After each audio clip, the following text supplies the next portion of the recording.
Hello student. Let me start about electrical potential. તો હવે આપણો નવો ટોપિક છે ઇલેક્ટ્રિકલ પોટેન્શિયલ.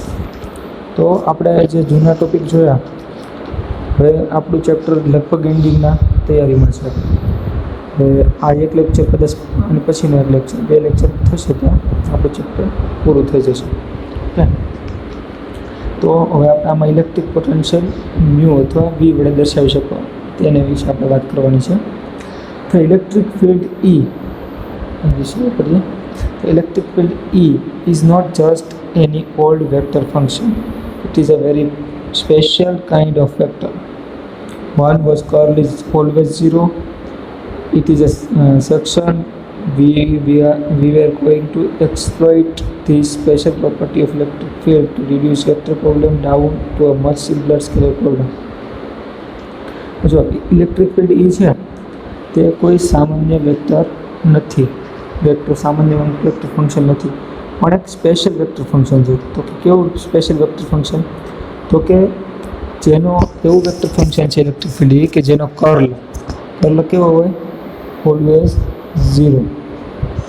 ઓકે, એક્ઝામમાં કોઈ દી એવું ક્યારેય પૂછાય કે એવું કયું ફંક્શન છે, કયું વેક્ટર ફંક્શન છે કે જેનો કર્લ હંમેશા ઝીરો મળે, તો શું લખવાનું? Electric potential. એટલે આ રીતે આપણે એક વસ્તુ MCQ બની શકે, એક માર્કમાં પણ આવી શકે, એટલે વસ્તુ પર આપણે ધ્યાન રાખવાનું. In this section we were going to exploit this special property of electric field. આમાં આપણે આના જે સ્પેશિયલ એની પ્રોપર્ટી છે તેનો ઉપયોગ કરવાનો છે, અને to reduce a vector problem down to a much simple scalar problem. હવે જો જે એક સ્કેલર પ્રોબ્લેમ છે, આપણે વેક્ટર પ્રોબ્લેમને રિડ્યુસ કરવા માટે કોના કમ્પેરમાં કે મચ સિમ્પલર સ્કેલર પ્રોબ્લેમ જે હોય છે તે સિમ્પલર હોય છે, તેની કમ્પેરમાં વેક્ટર પ્રોબ્લેમ જે હોય છે વધારે ઓલો હોય છે, ડિફિકલ્ટ હોય છે. તો તેને રિડ્યુસ કરવા માટે આપણે આનો યુઝ કરવાનો છે. We know that any vector whose curl is 0 is equal to the gratitude of some scalar. E is equal to minus del V into V. Okay, હવે આ આપણે આમાં એક્ઝામ્પલ આપ્યું છે. તો where V is a electric potential, we can say that electric field is the negative gratitude of a scalar potential. હવે જ્યાં V છે એ શું છે? ઇલેક્ટ્રિકલ પોટેન્શિયલ છે. અને નેગેટિવ શું કામ? તો ઇલેક્ટ્રિક ફિલ્ડ છે તે નેગેટિવ ગ્રેડિયન્ટ છે, સ્કેલર પોટેન્શિયલનું નેગેટિવ ગ્રેડિયન્ટ છે, એટલા માટે. હવે આપણે ફિગર આપી છે A થી B, એના અલગ અલગ 2 પાથ આપ્યા છે. હવે ફિગર જુઓ અને પછી નીચે લખેલું વાંચો. હિયર ડેલ ક્રોસ E અથવા તો આપણે એને બીજું divergence of E is equal to 0. The line integral of E around any closed loop is 0. From Stokes theorem આપણે જોયું તો divergence of E પહેલાં પણ આપણે યુઝ કરેલો છે આ સૂત્રનો. Curl of E is equal to 0. Curl of E 0 છે, તો એનામાં આપણે જોયું કે E છે અરાઉન્ડ એની લૂપ હોય કેટલે હોય? 0 હોય. સ્ટોક્સ થિયરમમાં શું છે? તો કે curl of E integration curl of E is equal to close integration E into dl is equal to 0. Therefore line integral of E from point A to point B is same for all path. જો line integral છે એ માટે point A થી B માટે એ તમે કોઈ પણ path લઈ લો તો કેવું હશે? સેમ હશે.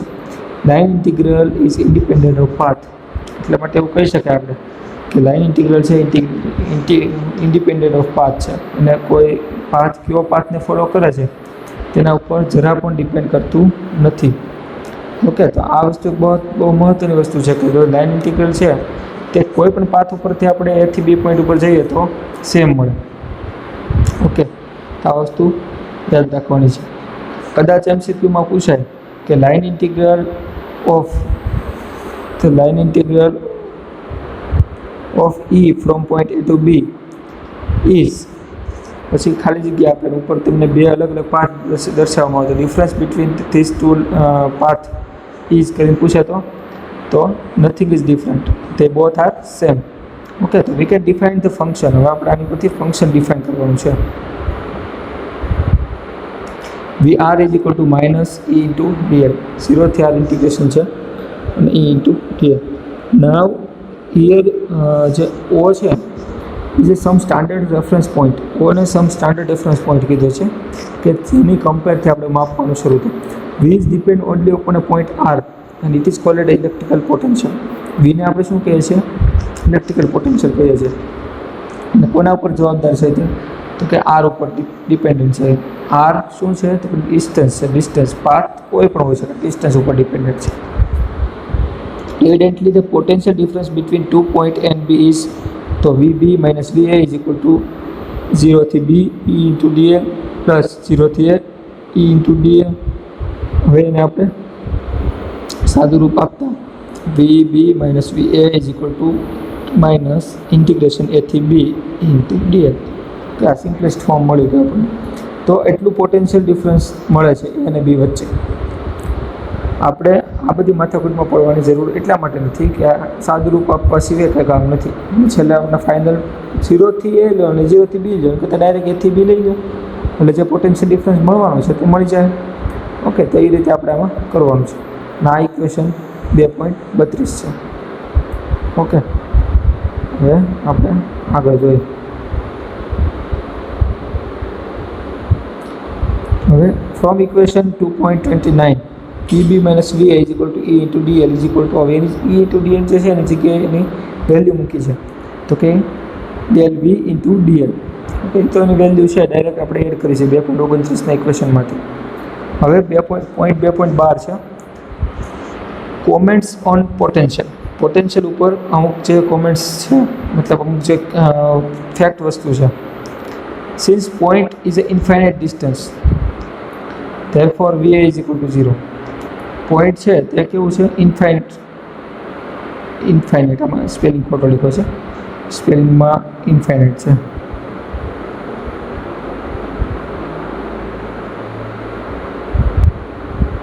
આ ઇન્ફાઇનાઇટ છે, આખું ઇન્ફાઇનાઇટ છે. therefore va is equal to 0. vb is equal to શું થાય? તો કે માઇનસ ઇન્ફાઇનાઇટ ટુ બી ઇન્ટુ ડીએલ. કારણ કે એ શું મળ્યું આપણને? ઇન્ફાઇનાઇટ મળી ગયો. તો હવે ઇન્ફાઇનાઇટ ટુ બી કરવું પડે. તો potential at a point is defined as the amount of work done in taking unit positive charge from infinity to point against the repulsive electric force. The surface over which the potential is constant is called equipotential.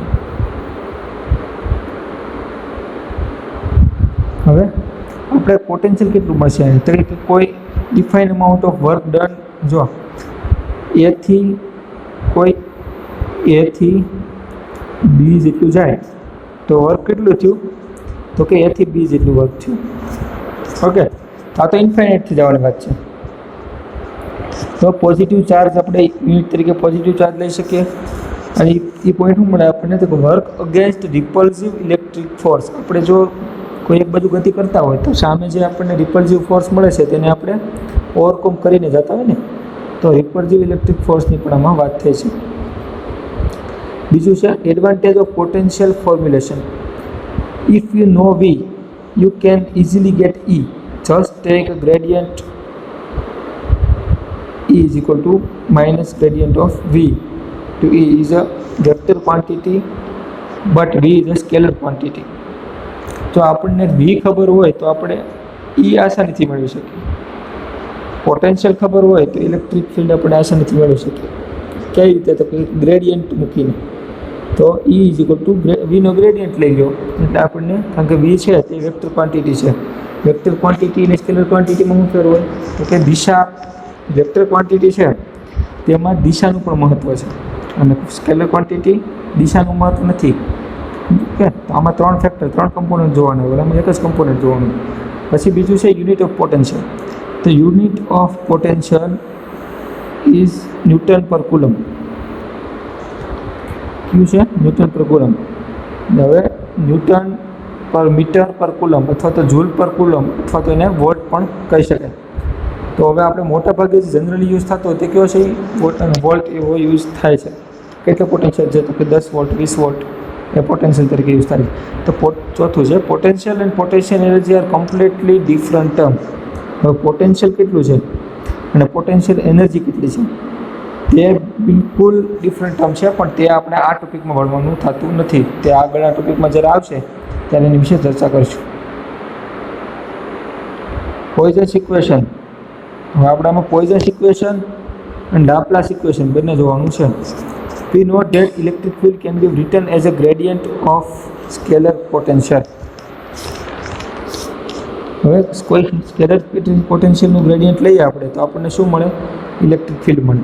E is equal to minus gradient માટે del V. Okay, તો taking divergence on both side. હવે divergence બંને side લીધો તો divergence of E is equal to minus divergence of del V. તો divergence of E is equal to minus divergence square V. તો del two is equal to જો minus del square V is equal to શું થાય? તો કે row upon epsilon 0, જે આપણે પહેલાં આવી ગયું. તો હવે આપણે એની જગ્યાએ એ લખી નાખવું અહીંયા. તો નાવ કમ્પેરિંગ ઇક્વેશન 2.14, 2.35, 34 અને 35 ને કમ્પેર કરવાનું છે.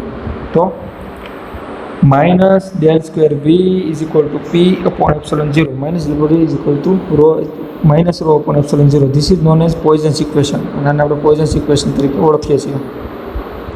If there is no charge, rho is equal to 0. Now Poisson's equation reduce to Laplace equation. Charge જો ન હોય તો કે રો કેવું થઈ જાય? 0. હવે 0ના છેદમાં કોઈ પણ વસ્તુ હોય તો કંઈ એનું ઇફેક્ટ પડતી નથી. તો એના માટે del square V is equal to 0, અને તે શું છે? લાપ્લાસ ઇક્વેશન છે. તો આમાં આપણે બે ઇક્વેશન જોઈએ. જે આ આપણને ઇક્વેશન મળે છે એ છે પોઈઝન્સ ઇક્વેશન, અને આ લાપ્લાસ ઇક્વેશન. ઓકે, તો આ બંને ઇક્વેશન આપણા માટે ઇમ્પોર્ટન્ટ છે. એક્ઝામમાં એક માર્કમાં આપણે પૂછાઈ શકે છે. હવે આપણે આની પછીના નાના બે ટોપિક છે જે આપણે કાલના સેશનમાં જોઈ લઈશું, અને પછી આપણે ચેપ્ટરને પૂરું કરીશું. Okay, thank you.